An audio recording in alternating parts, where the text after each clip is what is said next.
El fenómeno de 100 años de soledad fue un fenómeno y lo es y lo seguirá siendo en términos literarios, pero también a partir del estreno en la plataforma de Netflix hemos reseñado con fervor esta propuesta que está en la plataforma con los primeros 8 episodios.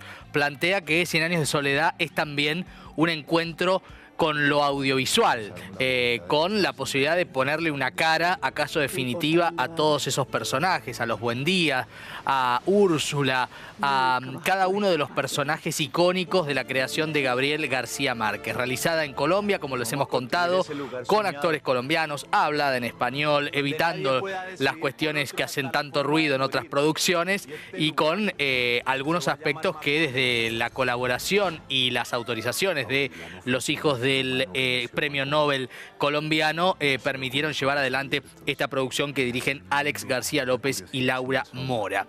Vamos a hablar ahora en directo desde Colombia con Natalia Santa, que es una de las guionistas de 100 años de soledad. Hola Natalia, Maxi Leniani desde Buenos Aires, ¿cómo te va? Hola, muy bien. Un gusto estar acá. Gracias y felicitaciones primero por este trabajo que me imagino son esos trabajos que antes de empezar habrán pensado más de uno, ¿es posible hacer una serie y que salga bien a partir de esta novela con la cual uno necesita un mapa, ¿no? Para no perderse entre los personajes? Sí, totalmente. Sabemos además lo que genera esta novela en Latinoamérica y en el mundo, pero sobre todo en Colombia. Entonces éramos muy conscientes de que al aceptar hacer esta adaptación, pues teníamos un reto enorme por delante y muchos ojos encima nuestro, esperando que lográramos hacer una adaptación que le hiciera justicia a la novela, y eso implicaba, por supuesto, respetar muchísimo la novela, respetar las condiciones que pusieron los familiares de García Márquez, pero también que la serie fuera un producto independiente de la novela, que pudiera vivir de manera independiente, porque sabemos que mucha gente también se acerca a la serie sin haber leído la novela y tenía que poder entenderse y enganchar y conmover y enamorar como cualquier otra serie. Entonces eran varios desafíos. Claro, el grupo de guionistas trabajó, Natalia, contale al público, ¿durante cuánto tiempo para este proyecto? Estuvimos para la primera temporada porque el proyecto sigue. Sí, falta la segunda, sí. Exacto, estamos en este momento en la segunda, pero estuvimos más de un año en la escritura de la primera temporada. Sí. Pero incluso antes de que llegara el equipo colombiano, había habido un trabajo de una primera propuesta de adaptación del guionista José Rivera, y él trabajó 2 años antes. Claro. Entonces, si sumamos tiempos, perfectamente más de 3 años, claro, en todo el proceso. Claro.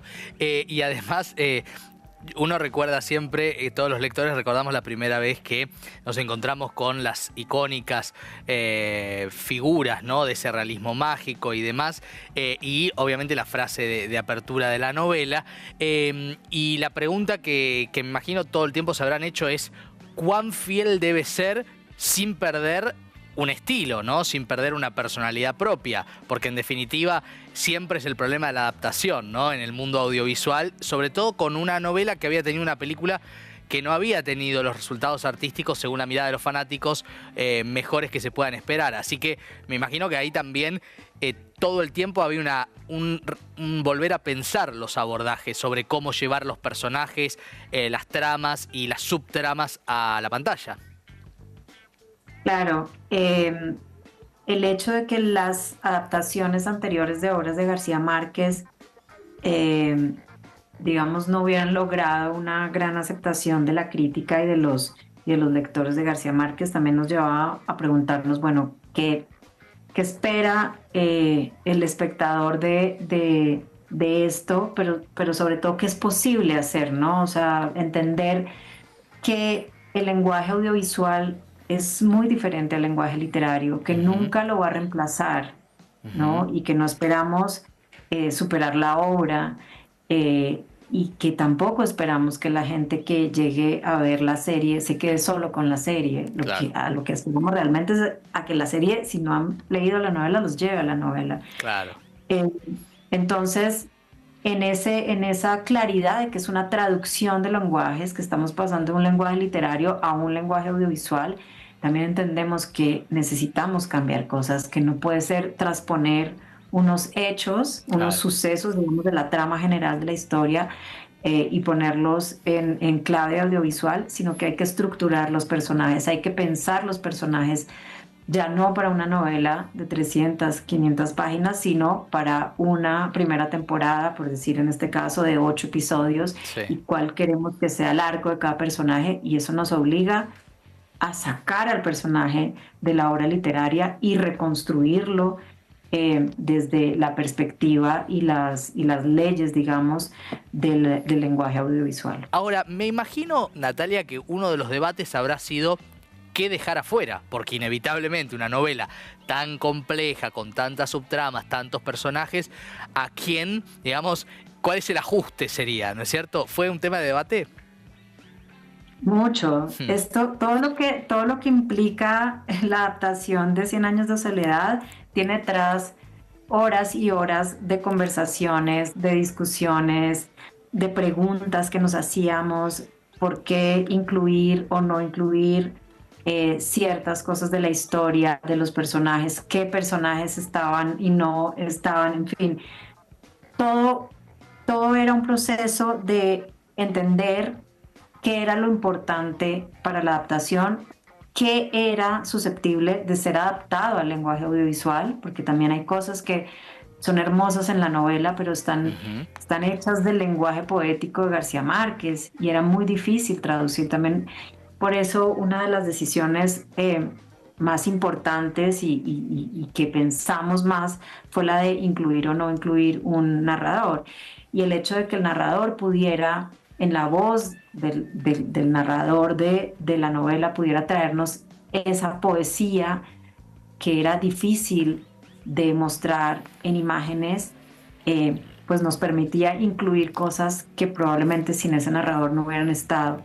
Pero por ujú. supuesto que hubo muchas decisiones que tomamos, algunas muy dolorosas, duelos que tuvimos que hacer con cosas que nos encantaban de la novela, pero que sencillamente no Claro, iban a tener espacio sí. por una o por otra razón, a veces solo por extensión y otras veces porque Hmm, el arco del personaje no estaba por claro. ahí y ese suceso magnífico, maravilloso, nos saca de lo que realmente queremos contar en ese episodio o en ese momento de ese Sí. personaje.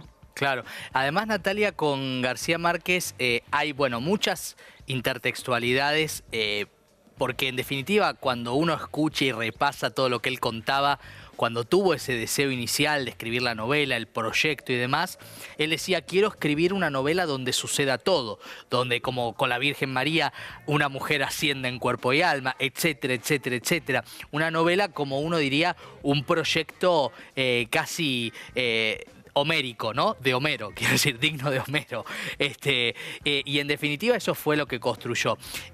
Ahora me imagino que de cara a la segunda temporada, porque se estrenaron 8 episodios de 1 hora, casi es un film en sí mismo cada uno de los episodios, uno los vive con esa fruición, esa intensidad. Pero para la segunda temporada me imagino que ustedes ya pudieron ver esto terminado, estrenado, y hay una distancia, ¿no?, sobre lo que escribieron. ¿Cómo es lo que viene a continuación con la segunda temporada, que es en definitiva el desenlace de esta historia? Pues es el mismo ejercicio, por supuesto que ya habiendo tenido esta experiencia de dar, a ponerlo frente a los espectadores y a Ujú, todas las personas que estaban en función del estreno de la serie y ver las reacciones y ver a la gente emocionada, enganchada, maravillada con este universo que se creó en la serie, con este Macondo magnífico que hicieron.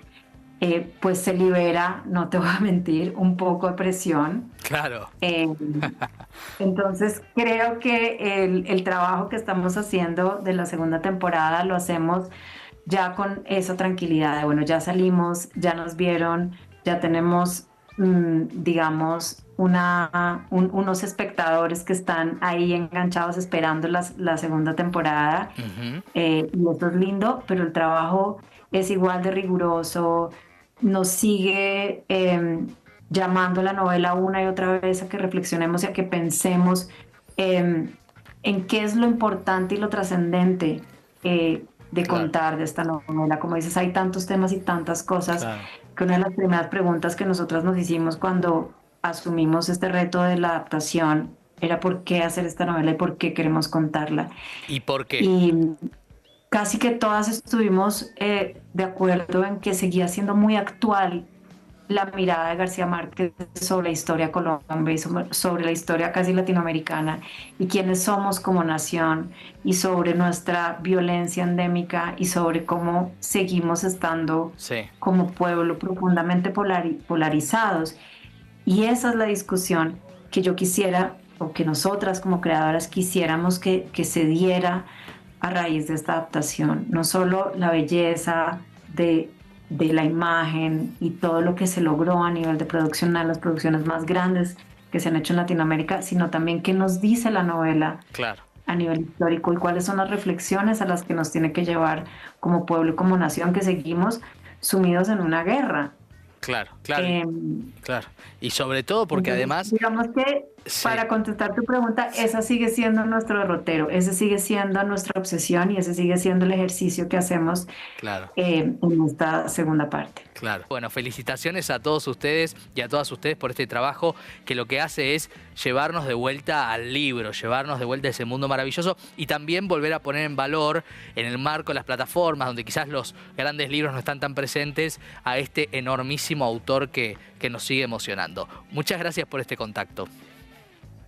Muchas gracias a ti por la invitación y que disfruten la serie.